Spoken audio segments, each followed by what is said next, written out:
Hello hi friends, welcome back to Mansar టీవీకి అయితే సుస్వాగతం. అయితే ఈరోజు మరి చెప్పే టాపిక్ ఏంటంటే సిపిఎల్ నెక్స్ట్ మ్యాచ్ అనేది Saint Louis versus Atlanta. Very very interesting. ఈ అట్లాంటా అనేది కంబ్యాక్ అనేది ఇచ్చింది. అదే ముందు వీడియోలో చెప్పాను, అంతకుముందు కూడా చెప్పాను.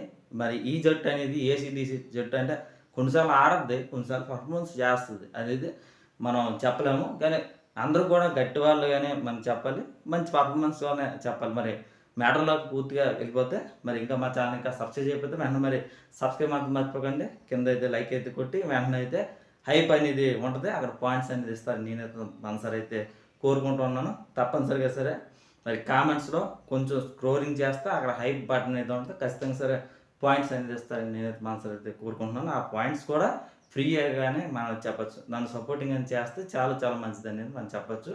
100 లైక్స్ అనేది ఇస్తే మరీ మంచిది. 100 లైక్స్ అనేది ఇస్తారని నేను మనసులో అయితే కోరుకుంటూ మరి మ్యాటర్లోకి అయితే వెళ్ళిపోదాం. మరి సబ్స్క్రైబ్ మాత్రం మర్చిపోకండి, షేర్ అయితే మర్చిపోకండి. మరి మరి సిపిఎల్లో మరి నెక్స్ట్ మ్యాచ్ గురించి అయితే మనం అనాలిసిస్ అయితే తెలుసుకుంటే మరి చాలా అద్భుతమైన మ్యాచ్గానే మనం అయితే భావించాలి.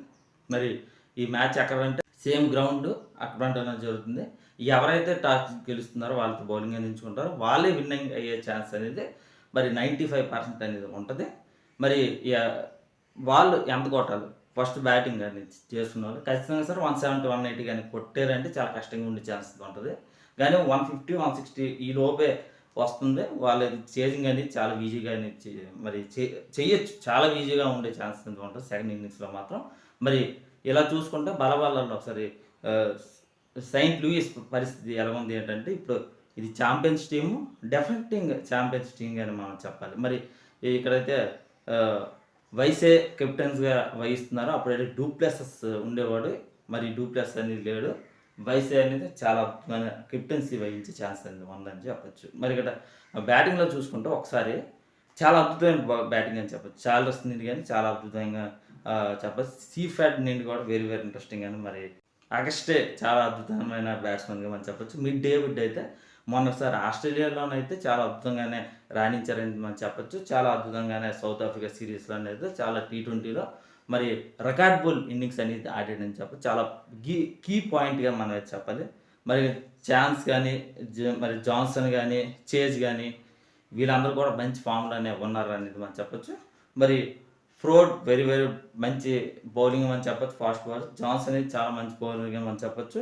మరి స్పిన్నర్ అయినా మరి సంసీ అయితే చాలా అద్భుతమైన ఆడతాడు. గతంలో కూడా సిపిఎల్లో కూడా చాలా అద్భుతంగా రాణించారని చెప్పచ్చు. అది చూసి బ్యాటింగ్లో కానీ బౌలింగ్ కానీ అద్భుతంగానే ఉందని మనం చెప్పచ్చు. మరి ఇక్కడైతే అట్లాంటి అంటే మీ అందరికి కూడా తెలిసిందే, బ్యాటింగ్లో బౌలింగ్లో కానీ పర్ఫార్మెన్స్ అనేది మంచి కంబ్యాక్ అనేది ఇచ్చారు. కానీ కొంతవరకు కూడా వీక్నెస్ పాయింట్స్ అనేది ఉన్నాయి.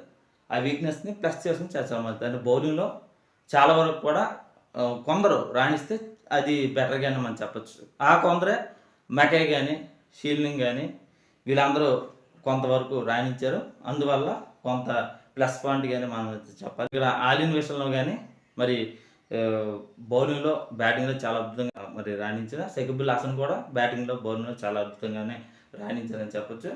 మరి వసీం కూడా వెరీ వెరీ ఇంట్రెస్టింగ్గానే బాగానే రాణించారని చెప్పచ్చు. ఆండ్రూ నుండి కూడా వెరీ వెరీ ఇంట్రెస్టింగ్గానే వచ్చిందని కూడా మనం చెప్పచ్చు. గొగ్గోరి అయితే చాలా అద్భుతంగా 64 రన్స్, చాలా చాలా కీలకమైన ప్లేయర్గా మనం అయితే చెప్పాలి. ఇలా చూసుకున్న చాలా వరకు కూడా కొంతవరకు కూడా మిడిల్ ఆర్డర్ అనేది చూసుకొని చాలా బెటర్గా నాకు ఇది అనిపిస్తుంది. బౌలింగ్లో కూడా కొంతవరకు కూడా రాణిస్తే చేర్చమాట, వాళ్ళ మీదే వదిలేకుండా అందరూ కూడా రాణిస్తే చేర్చడం మంచిది. ఎందుకంటే స్మిత్ ఉన్నాడు ఉదాహరణకి 63 రన్స్ అనేది ఈ మ్యాచ్లో గత మ్యాచ్లో అనేది ఇవ్వడం చాలా విడ్డూరంగా నాకు అనిపించింది. అలా కాకుండా అందరూ కూడా పర్ఫార్మెన్స్ అనేది రాణిస్తే చాలా బెటర్గా నాకు మరి అనిపిస్తుంది. విరిజర్లకు కూడా నాకు తెలిసినంత వరకు కూడా సెయింట్ లూయిస్ అయితే చాలా బలంగా అయితే ఉందేమో నాకు అనిపిస్తుంది. గెలుపు మాత్రం సెయింట్ లూయిస్కి ఎక్కువగా ఛాన్స్ అయితే ఉందేమో నాకు అనిపిస్తుంది. ఈ డిఫెన్స్ ఇంకా మా ఛానల్ ఇంకా సబ్స్క్రైబ్ చేయకపోతే వెంటనే మరి సబ్స్క్రైబ్ మాత్రం చేయండి. మరి షేర్ అయితే మర్చిపోకండి.